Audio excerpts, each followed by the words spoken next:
前辈，我等弟子前来拜见师祖，初来乍到，还请前辈带路。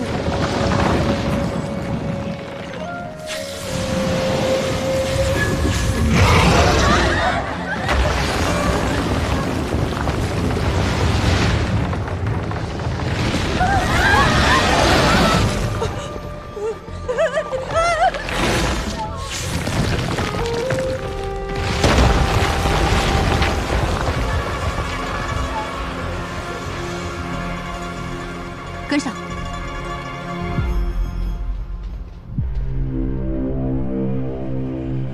还跟上？这破工作，我才不干！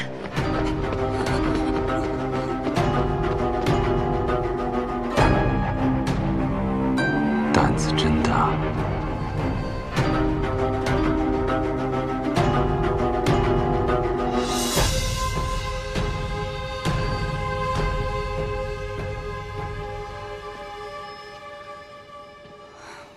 这些人也太勇了吧！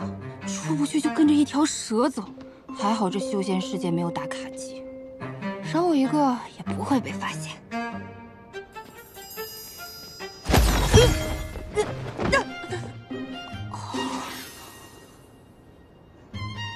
啥呀？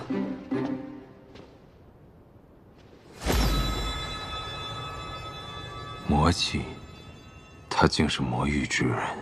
谁啊？我看到你了。真是不知死活。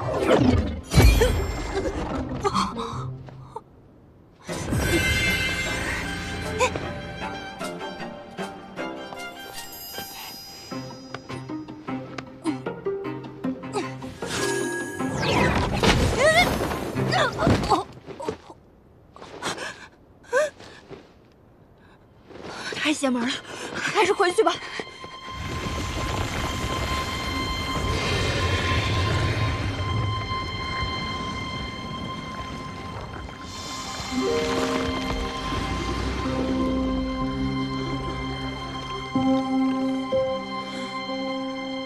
进去吧。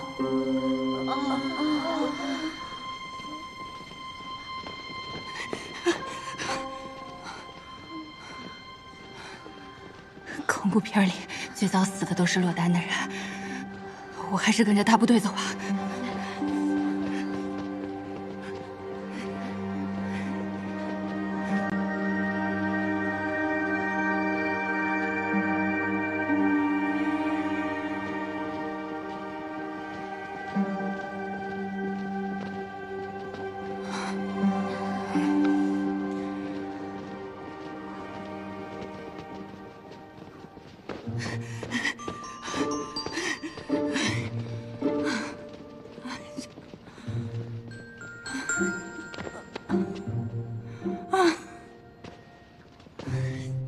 这么高的塔，连个电梯都没有的吗？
一群不知好歹的东西。参见师祖。参见师祖。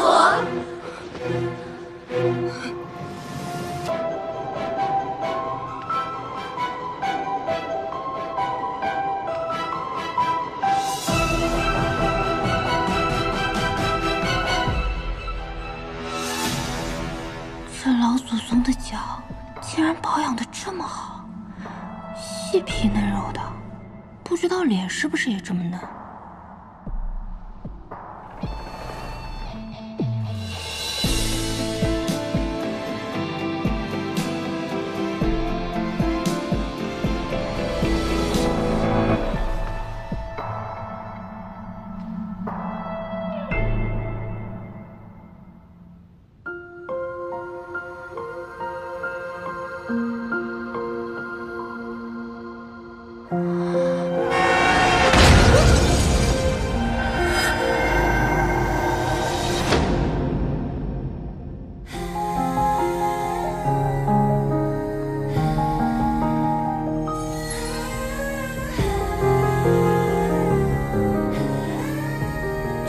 ？100多岁的祖宗，竟然是个小白脸！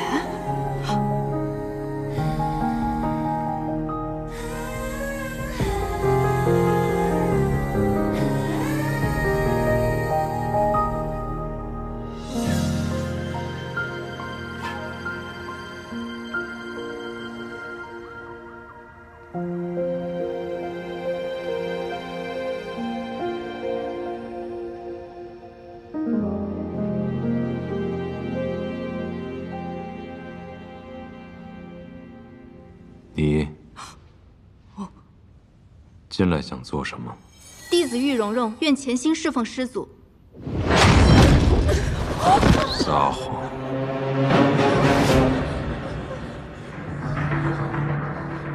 这祖宗长得白白净净的，怎么脾气这么暴躁？跟个地雷似的，一点就炸呀！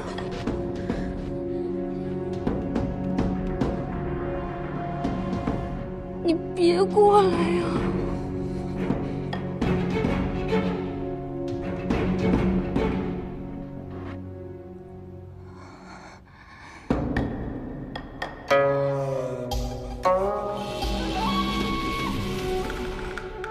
你叫什么名字？弟子婉玲，仰慕师祖风采，愿侍奉师祖。他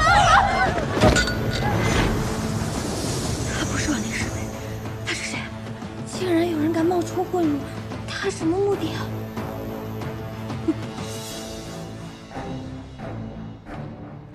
他好像在看我。那不是祖宗，你别看我呀！这儿还有个胆子更大的。我哪里胆子大了？我根本什么都没做呀，祖宗！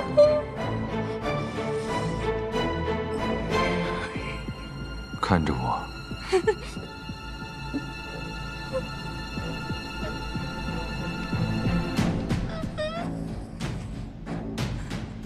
睁开眼睛看着我。现在还想耍心眼吗？冤枉啊，祖宗！灵火，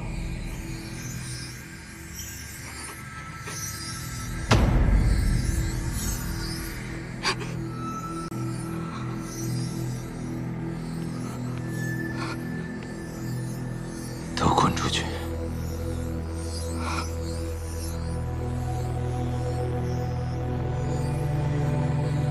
滚！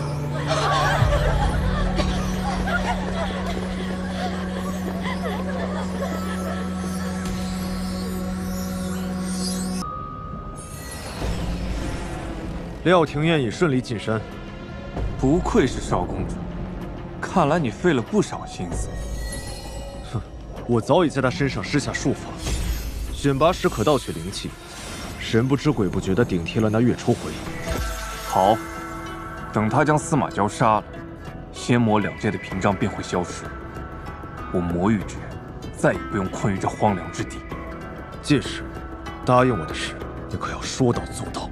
放心，司马娇一死，你便可得偿所愿。今日弟子才进山，便有命灯熄灭。以师祖这般心狠手辣、杀伐无情的性格，恐怕会……他会这样，也情有可原。500年前，司马师发疯火烧白鹿崖，毁去了整个司马一族。我和八大公赶到时，为时已晚。偌大家族，仅剩襁褓中的司马娇，而他偏偏是极为罕见的返祖血脉，必与灵火融为一体。因此，以血肉之躯供养灵火的责任，便落到了司马娇一人头上。此等血脉承载了无上的力量，但也带来了无尽的痛苦。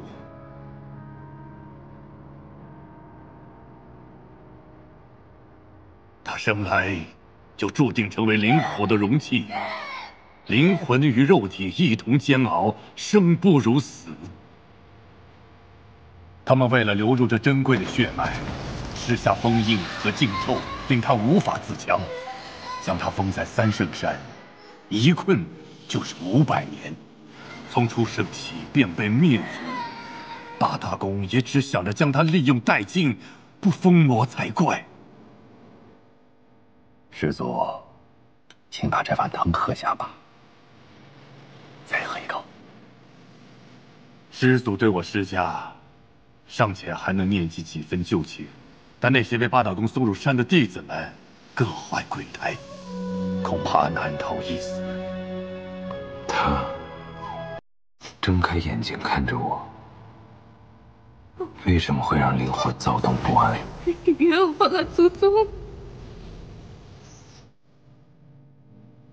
他到底在谋划什么？他会是我所需之人吗？我说你们魔玉妃这么大劲送下来的人，除了比常人修为更差，也没看出有何特别之处。这么久还没消息，你只需知道，只有他能杀了司马娇。少公主有空在此处试探我，还不如想想如何利用她体内的蚀骨之毒，早日完成你我之间的约定。没想到我心心念念的度假在这儿补上了。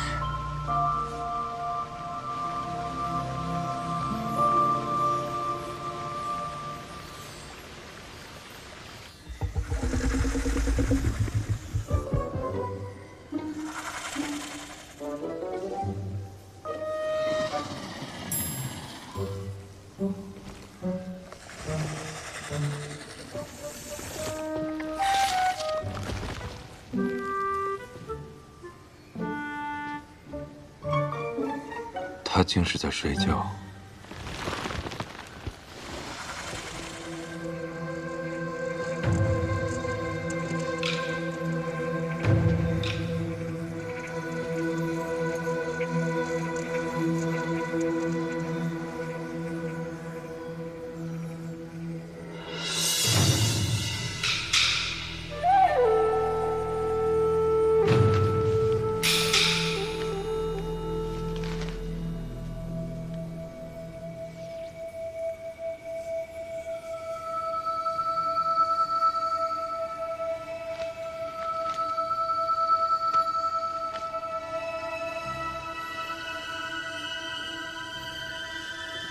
庚辰仙府如今这些没用的东西，是故意派他来激怒我，还是真的没用到这种地步？完全没发现他是个魔域的奸细。冤枉啊，祖宗！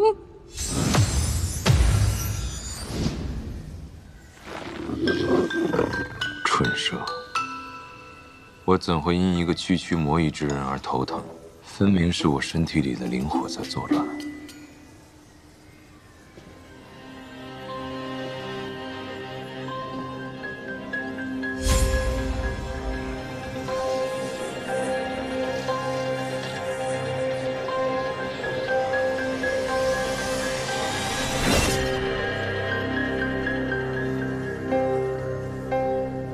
我倒要看看，他究竟要做些什么？他怎能睡得这么沉？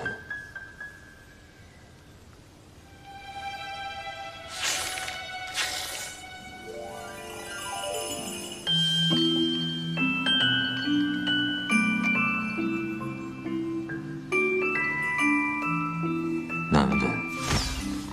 走了。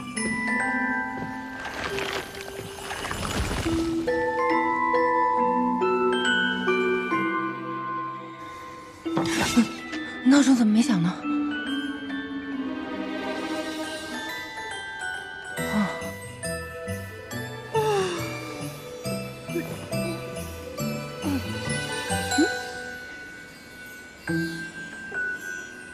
这花还怪奇怪的，晚上还会发光呢。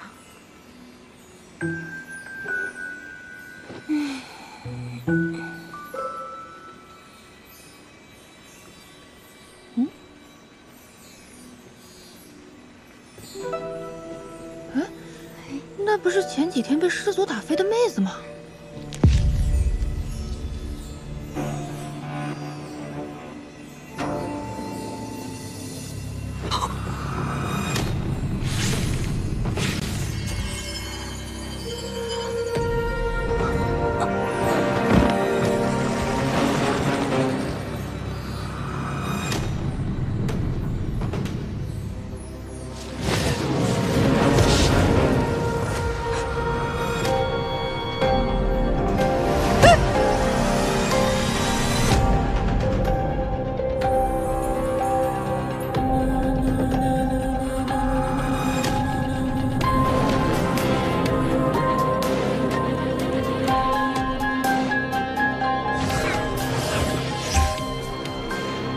不好，玉蓉蓉的本命之火熄灭了。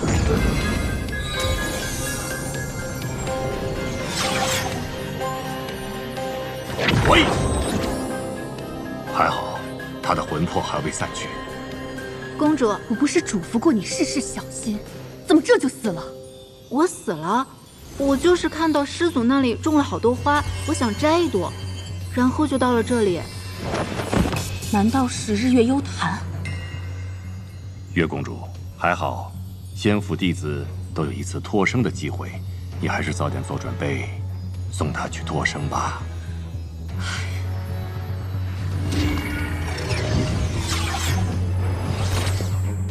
1天之内，命灯灭了2盏，师祖下手依旧如此狠绝。师祖怕是还记着昔日的恩怨，会将仇恨转嫁到弟子身上。哼哼。你以为他会在乎这些弟子吗？他心里还记着与八大宫的旧账呢。当初我们的父辈……好难受呀！我好难受！师祖，我好难受呀！师祖，师祖，把我身体里的这团火拿出来！师祖，忍一忍，把血放出来就好多了。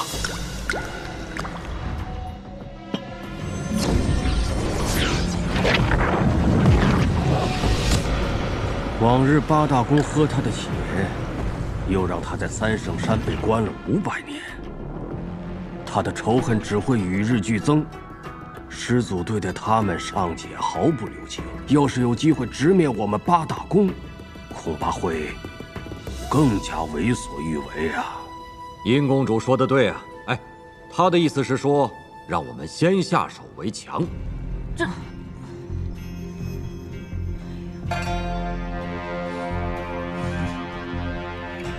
师祖有灵火在身，其实力远超各位。如果此时贸然挑衅师祖，怕是最后也落得一个惨死的下场。如今师祖虽已练出灵火分身，但三圣山封印尚且稳固，师某还恳请各位切勿轻举妄动。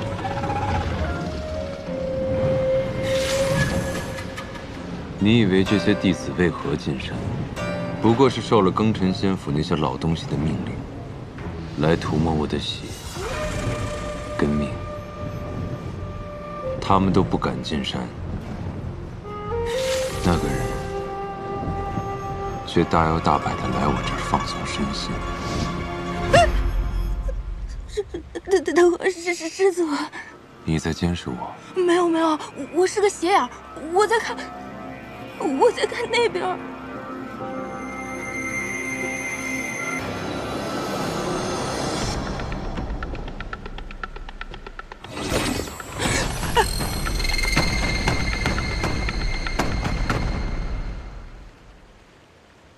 告诉我，你到底是来做什么的？来调整作息，放松身心，减颜值度假。啊？怎么回事？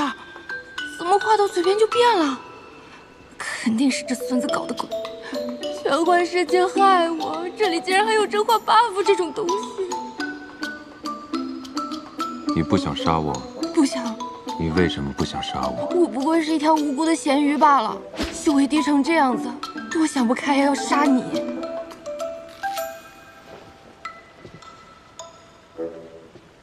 当真如此？不然呢？你是不是有什么被迫害妄想症？脑子有问题啊！我死定了，这个 buff 太害人了。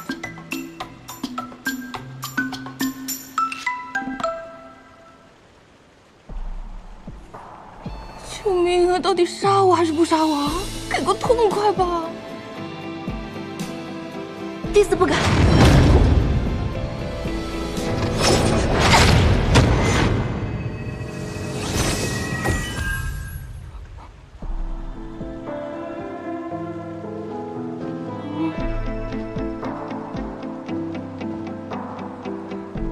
这师祖是闭关闭太久，精神出问题了吧？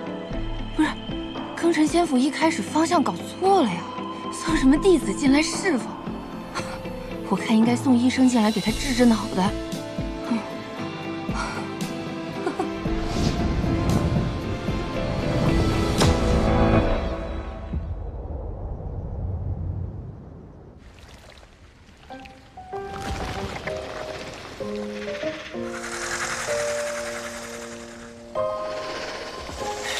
走开，臭狗子，别舔我！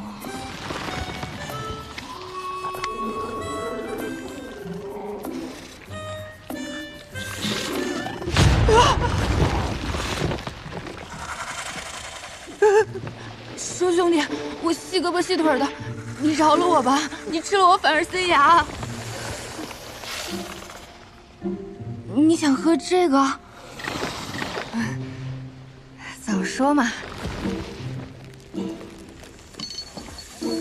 您请哈。哦，不好意思啊，是我不太周到。其实说起来，这也算是我清谷天的特产。只要有这青灵竹在啊，就会源源不断的生出青灵叶来。我平常都拿它当奶茶喝，没想到你也好这口啊！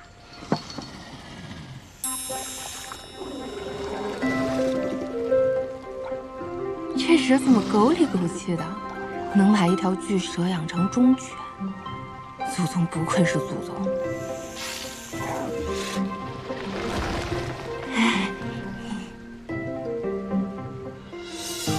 我这算是又狗了一天。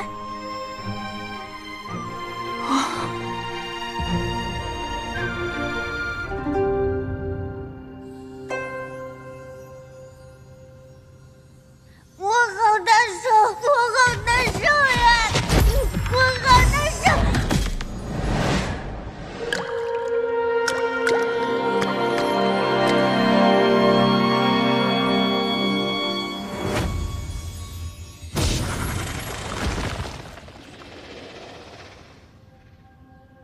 魔异的东西你也敢喝？是嫌活得太久了吗？你只不过是过去吃喝了2回，现在便替他说话了。世人皆贪婪，更何况是魔域之人，不是想夺灵火，就是贪图血凝华。他只是比旁人更会作为罢了。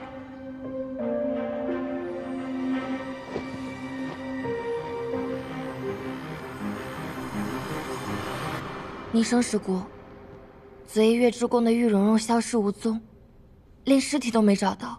这山里又只能进不能出，想回宫都不成了。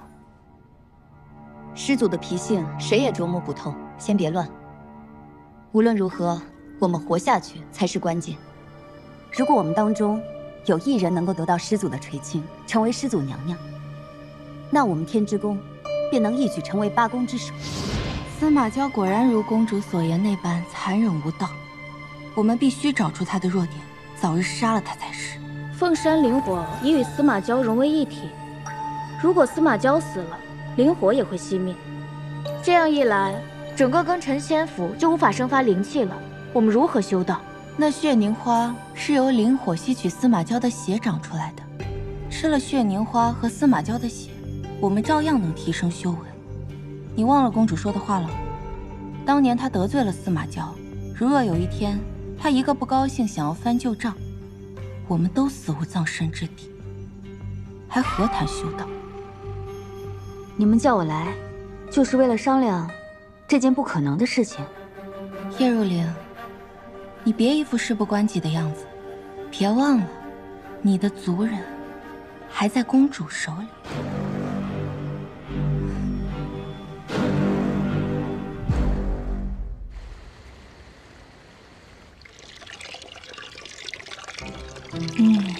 我已经给蛇兄安排上了，希望他今晚不要吵醒我，让我睡个安稳的觉吧。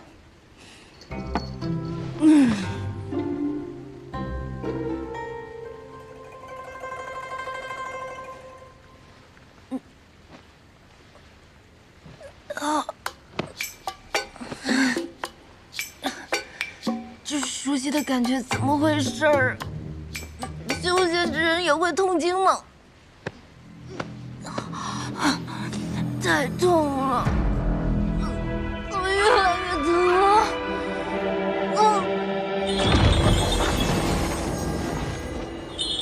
明离不是说，这半生灵能牵引廖廷烨的蚀骨之毒吗？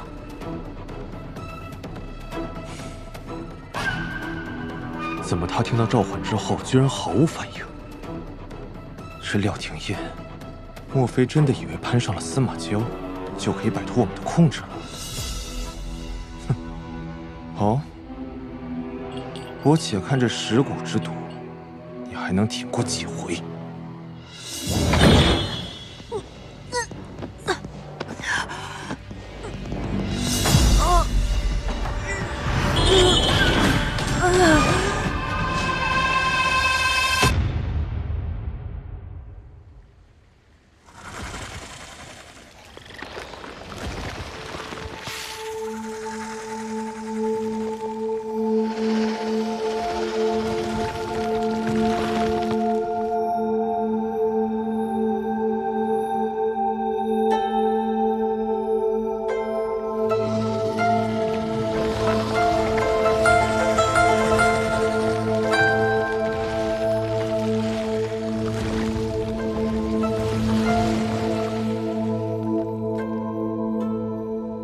蠢蛇，你带了个什么回来？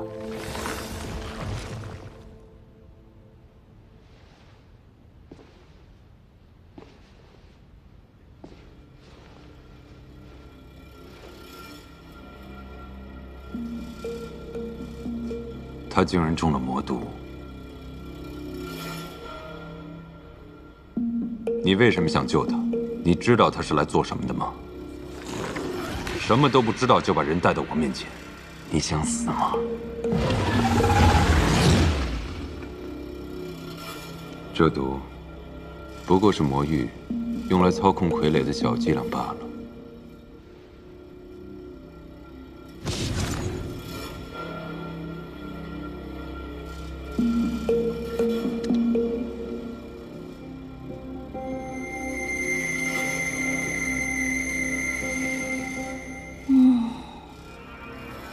竟然直接睡着了。魔族千方百计送进来的，竟是这样的人。看来，他比那些蠢货聪明，不仅没到我面前来找死，还笼络了那条蠢蛇。如此深沉的心机，配得上这张脸。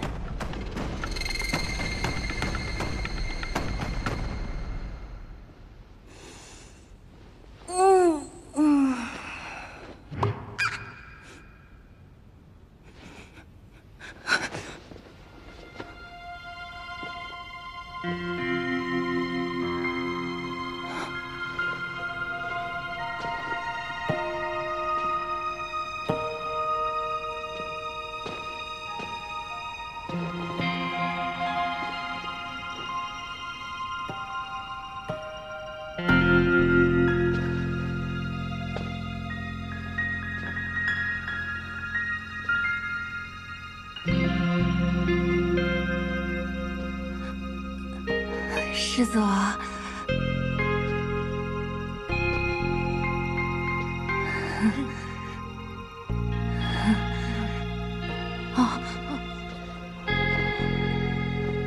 我怎么在您的殿内啊？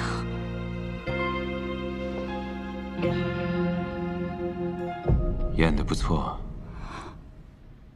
你竟敢利用那条蠢蛇，把你带到我的中心塔上。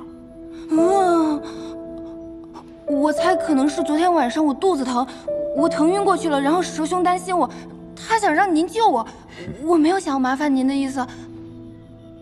哎，我肚子不疼了。喝了我的血，自然不会疼。我喝了您的血啊！敢吐我就杀了你。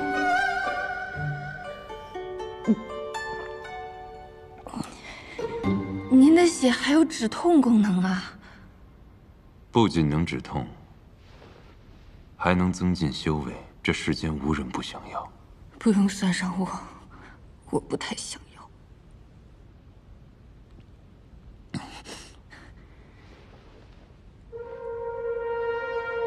你现在的样子，让我很想立马了结了你。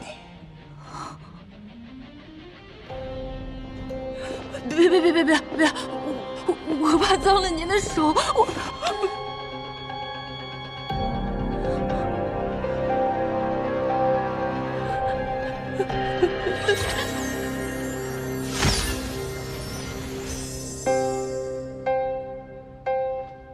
既然如此痛苦，为什么不动手杀了我？因为无缘无故，无冤无仇。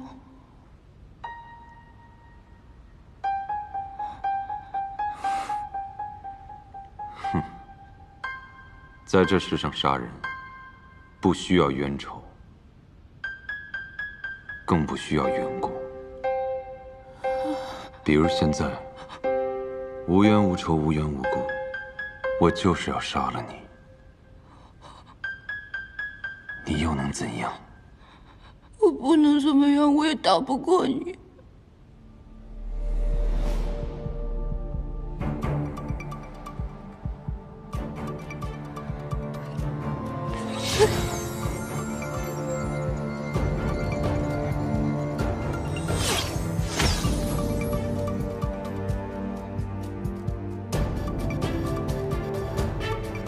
你要我杀，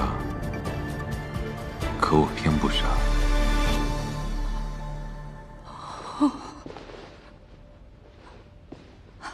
日后换你来伺候。我啊，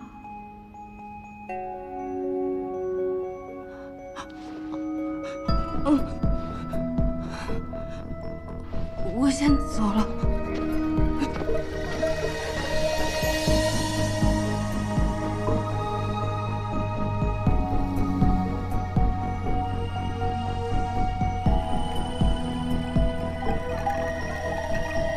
无冤无仇，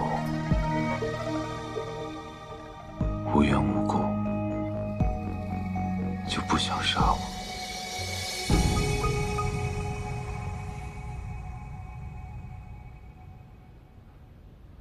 庚辰仙府哪个人不惦记着我的血？要不是只有我能供养灵火，要不是灵火能滋养整个庚辰仙府，要不是他们打不过我，我早就被分而食之了。魔域一直想毁了庚辰仙府，熄灭灵火，应该杀了我才是。怎么，他不想杀我？今天过得这么惊心动魄，我这晚上肯定又睡不好了。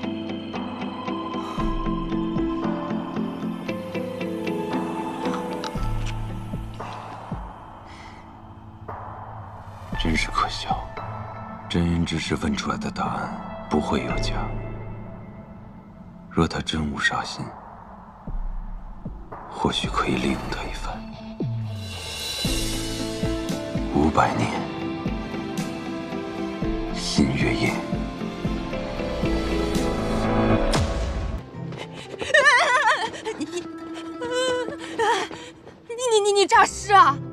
竟然还活着！妹子啊，我是说，你没死啊？我当然没死，我无意冒犯师祖，师祖只是给我个教训，小惩大戒罢了。我一定会谨遵教诲，日后谨言慎行。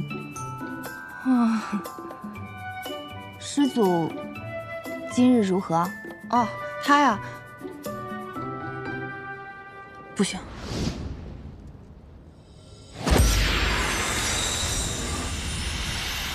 老板的八卦怎么能随便说？报告师姑，师祖一切都挺好的。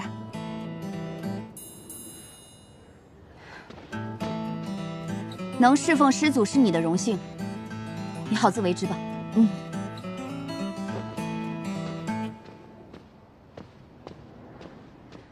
那看来这师祖说杀人是故意吓我呢。这么一说，这师祖怎么一点都不像师祖，像个小学鸡一样？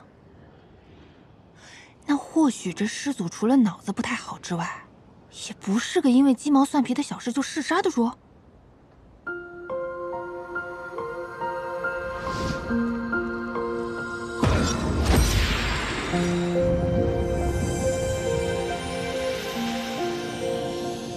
他既能替我缓解灵火给我带来的灼烧之痛，若他真的对我毫无贪念，的确能成为一枚好棋子。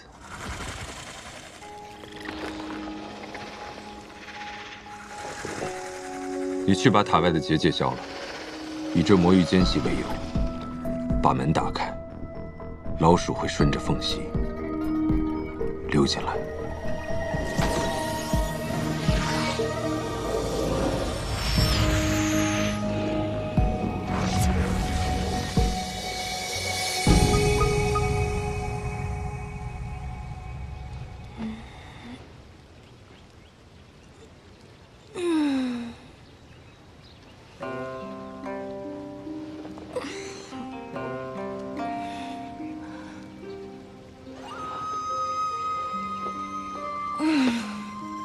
至少不用上班打卡，睡得好舒服。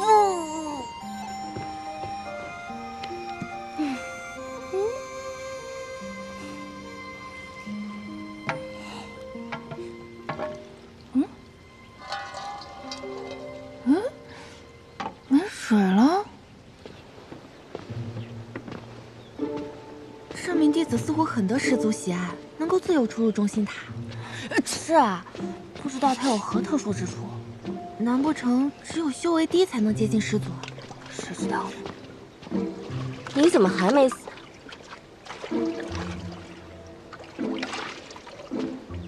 惭愧，我这个人呢比较低调，就还没有遇到危险哈。先前让你在大殿上逃过一劫，算是你命大。你最好别对师祖有什么下作心思，否则你迟早都得死。怎么？哦，你是怕他先你一步，获得师祖的青睐吧？就凭他一个不知从哪儿冒出来的低等灵根，他也配？低等灵根又如何？难道修为高、出身好，就天生高人一等吗？那是自然，怎么也入了？你出身卑贱，所以跟他惺惺相惜了。我劝你啊，最好再找一个同伴，他的身份比你这个低等灵根还要低。这位同事，这位师姑，你觉得我是个废柴可以，怎么搞起人身攻击了呢？你仗着自己修为高，就欺负能力比你弱的人，是不是气量太小了？满口胡言乱语，果然物以类聚。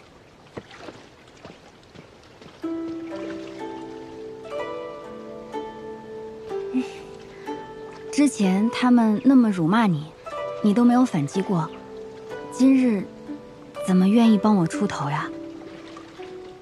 他们看不上我这个落后分子，我可以理解，但不能借题发挥，拿人的出身说事儿，太过分了。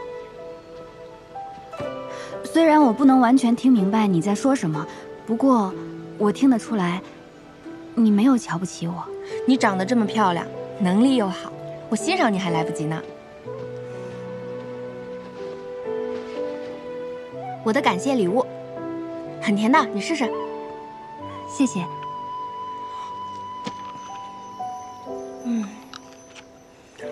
我真的越来越喜欢这儿了，又不用上班打卡，还遇到了好同事。虽然也会碰到那种爱搞职场斗争的内卷狂人，不过只要我不掺和，也能活到大结局。上什么卡？内卷？这些都是什么？我不是很明白。哦，你就当成我们青谷天独特的说话方式好了。哦，这样。你真的对师祖无所求？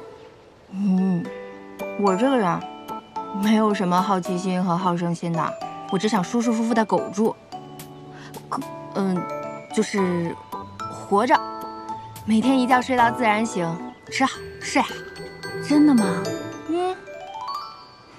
那些仙门自诩修仙济世，心系苍生，实则个个都暗藏着肮脏的欲望。而你不一样，你虽然受人欺辱，却还能寻得自在，回归本心。我想这山中一定没有第二个弟子能活得有你这般透彻。你这说的是我吗？学到了说话的艺术。不过你不也是庚辰仙府的人吗？你怎么说的自己跟他们不是一路人一样？一路人，异乡人罢了。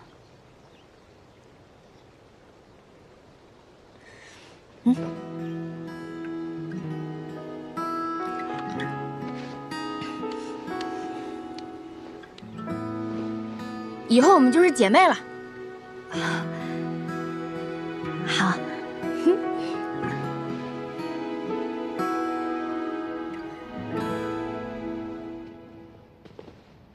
我这次竟然不敲门就能进来了。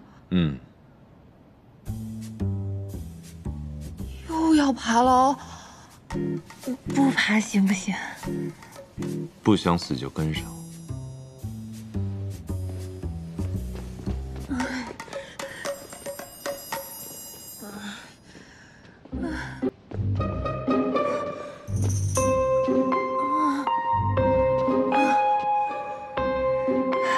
这上班路途太艰辛了，没有保障又不给工资，比资本家还黑。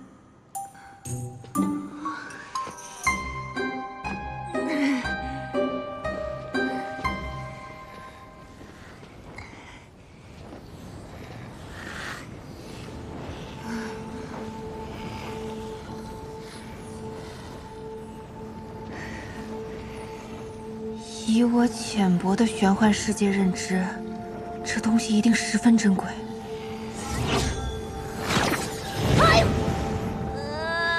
老板，你听到小孩的哭声了吗？你每日过来，给这东西浇水，它一旺盛，我便烦躁，想杀人。你认真的吗？这个花上面顶着火焰，不会浇灭吗？要能浇灭它，也是大功一件。跟我走。哦。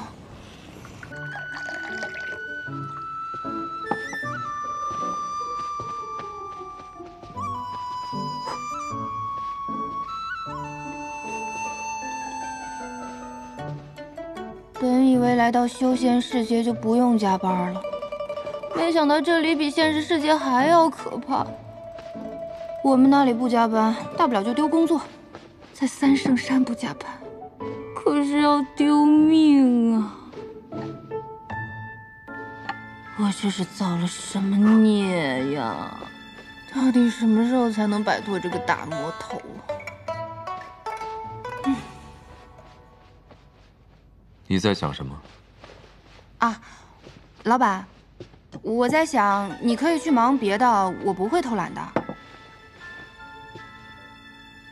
你总说老板，究竟何为老板？老板就是我不停给他干活，他不停给我发奖赏的人。那和养牛马有何区别？哎，你这观点不错啊，我们那儿也有类似的说法。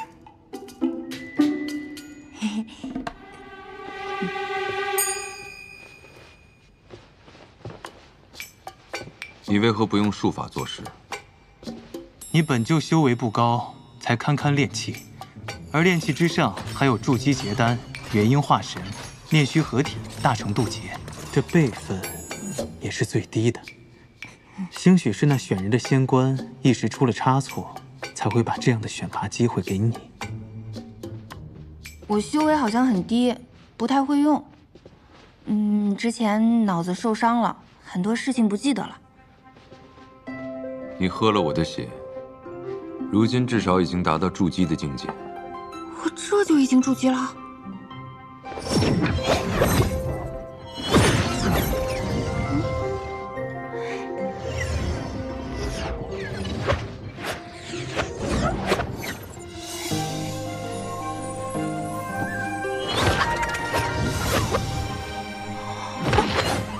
我会魔法了。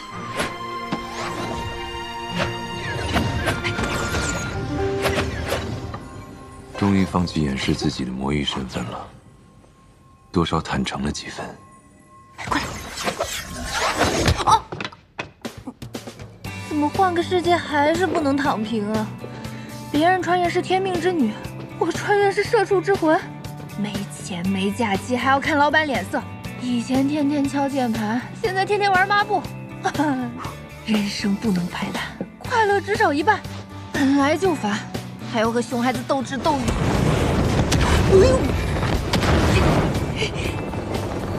坏蛋，疼死我！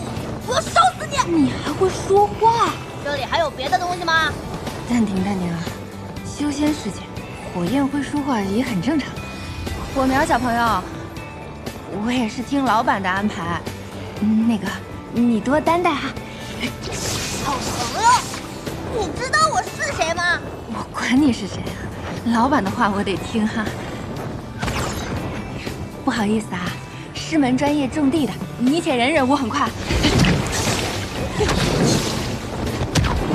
斗不过师祖而已，可你这小屁孩都还是绰绰有余的。感觉身体要被掏空了，怎么修仙世界的幼崽也这么精力旺盛？天天爬着鬼楼梯，累死我了。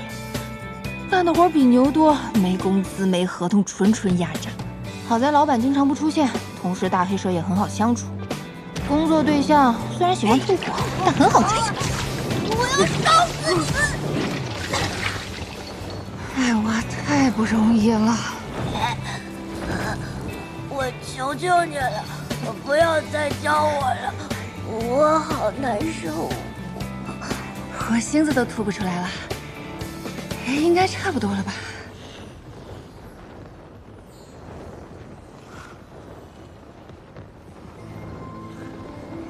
司马娇说你也是庚辰仙府的弟子，那你下次不许再给我浇水了。我不给你浇水，我老板那儿怎么应付啊？你不是他的女人吗？还需要花心思应付他？我请问你是从哪儿得出这个结论的？他能带到这里的，肯定是他的人。你是女人，就是他的女人，有什么不对？这逻辑鬼才！司马娇，别用那种眼神看着我。用你们的血供养凤山灵火，本就是司马氏的宿命。你别以为将我练出了分身便能摆脱我。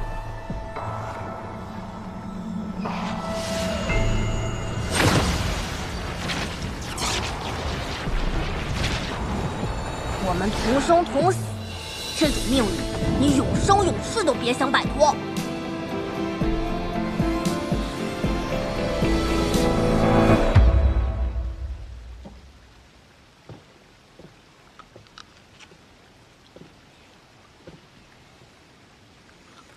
这样看，三圣山这个工作环境还不算太恶劣嘛。唯一不足的就是修真界大家都不吃不喝的，不能点外卖，生活少了不少乐趣啊。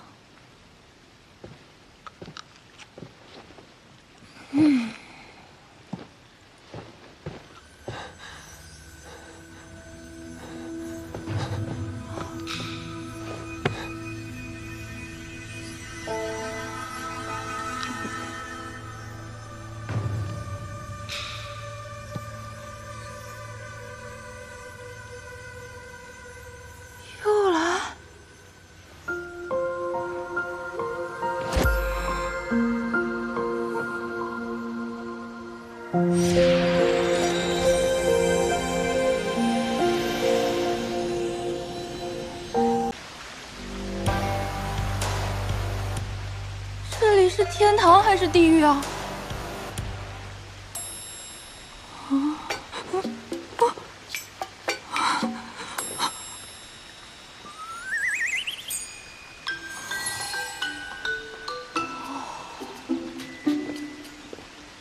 廖师妹，师傅唤你去竹取幽谱找他。廖师妹，师傅，竹取幽谱。师妹不要太担忧，你刚来青谷天，不知那三圣山是师祖修炼禁地，才会擅自闯入的。师傅是不会因此怪罪于你的。快跟我走吧。青谷天、青谷山，这俩怎么这么像？三山科技的魏总你知道吧？他看了你青谷山的案子，觉得不错。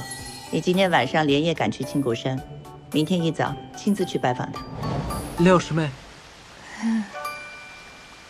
算了，说多错多，先演着吧。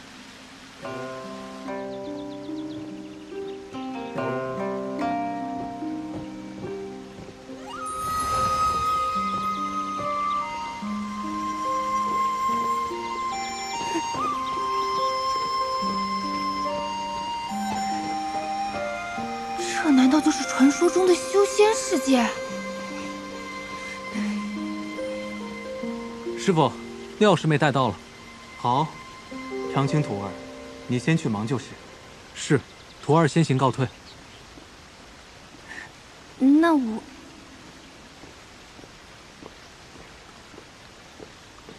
庭院徒儿，为何还不进来？让为师探查下你灵府情况。看来我这个身体姓廖名庭燕。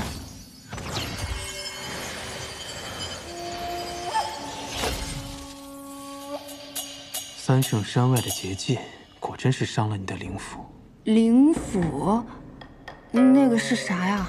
灵府是一个人最隐秘的地方，神识、神思、神魂都在其中。说的什么啊？怎么都听不懂啊！若是伤了灵府，便会像你这样意识混沌，胡言乱语。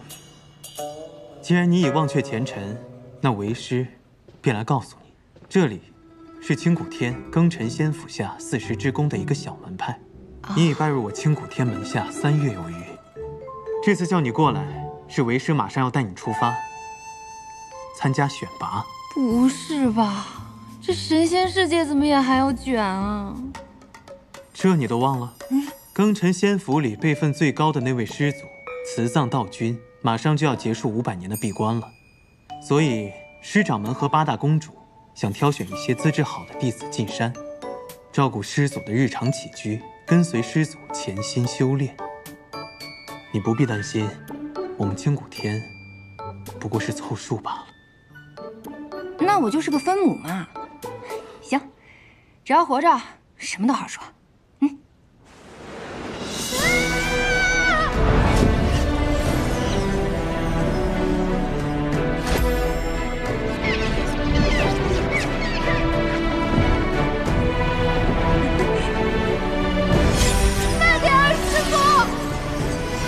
徒儿莫要害怕，在你脚下，便是绵延8888里的庚辰仙府。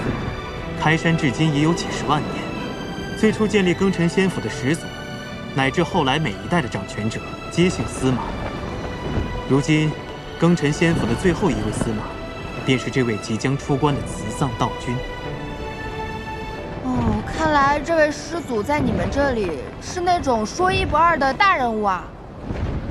师祖，自然是最德高望重的。整个庚辰仙府，就是因为师祖才得以拥有充沛的灵气。至于师掌门，他是内府的掌权者，师世历代负责侍奉、守护司马一族。啊。而内府又分为8大宫，8大宫下面，则有着我们这些小门派。咦，师傅，既然师祖已经出关了，他为什么不出来，还要选人进去啊？这个嘛，为师也不是很清楚。兴许是师祖喜爱清静，不愿出山吧。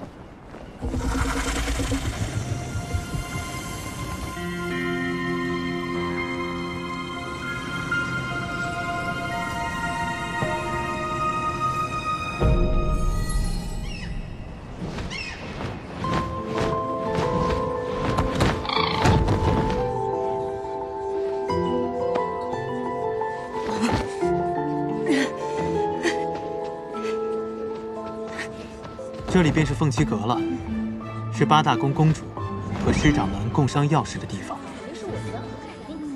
这不就是海选吗？不知道师祖喜欢什么样的弟子？师祖当然喜欢资质好、修为高的弟子。他们都展示什么才艺啊？莫要在意输赢，平常心应对就好。我心态好着呢，放心哈。为时不早了，你快进去吧。再等等，我都习惯了，踩点进来。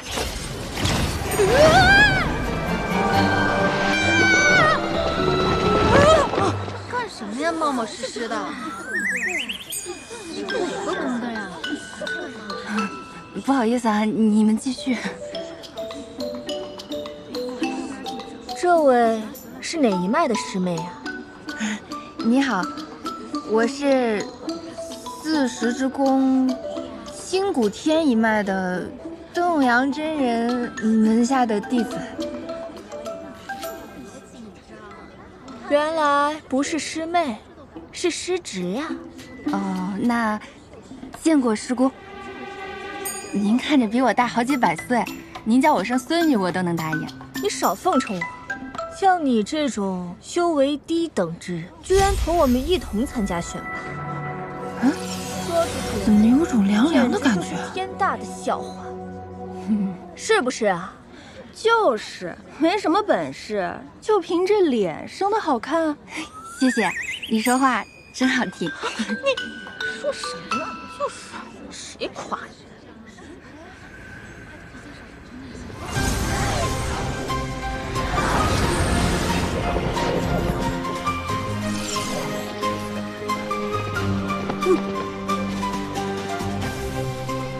恭迎各位公主、师掌门。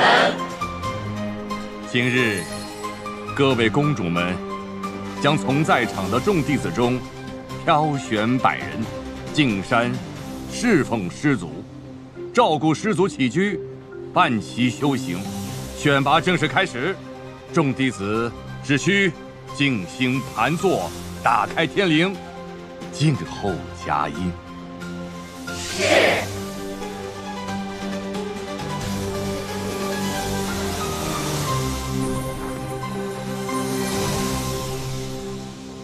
怎么打开天灵啊？在这里干坐着就行吗？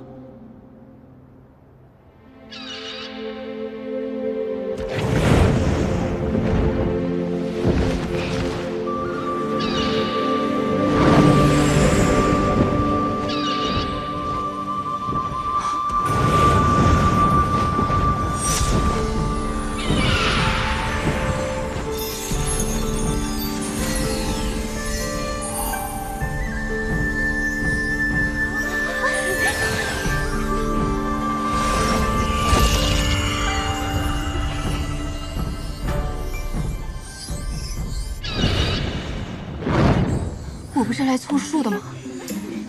谁给我买出道位了？搞错了吧？我没有中选，这个3灵根的废物怎么选上了？我这个废物也想问呢。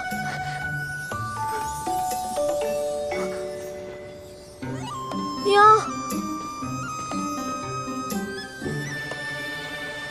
师傅。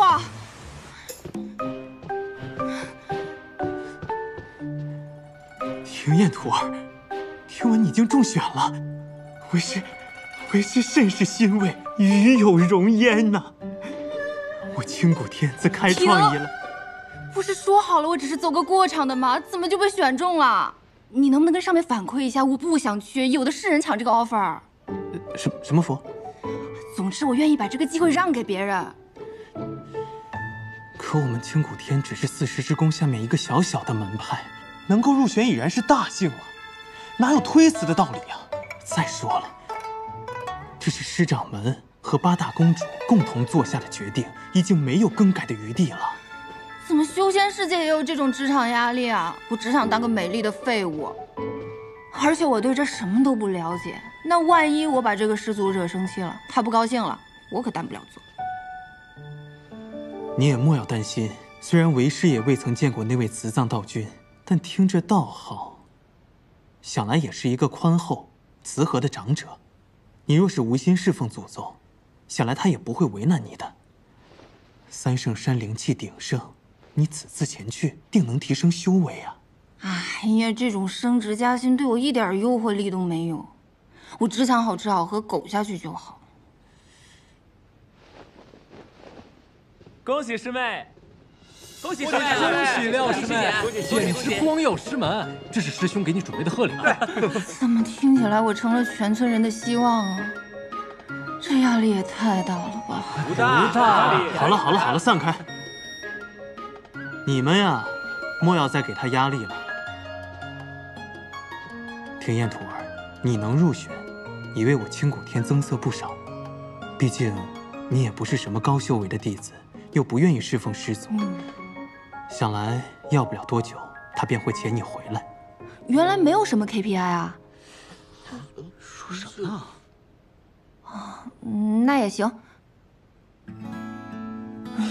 算了，反正现实是回不去了。暂时远离一下牛马生活，好像也还行。